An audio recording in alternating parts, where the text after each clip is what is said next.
Okay, here's the 1956 Thunderbird. They put a Holly on it, it was running bad. They gave us the original one. Brad, the carburetor expert, just fixed it. It's Brad, we just got it done. Hey, the first teapot, I mean, we got it going. We haven't really worked on many of them, but it definitely running really good.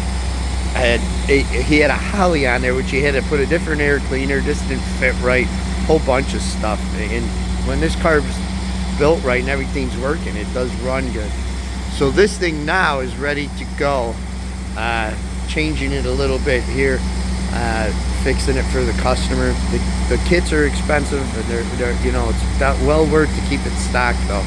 If you haven't liked and subscribed yet, please like and subscribe. 630-443-4582.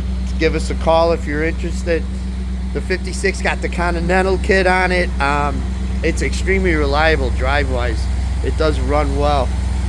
Just that carburetor was leaking. So any questions, feel free to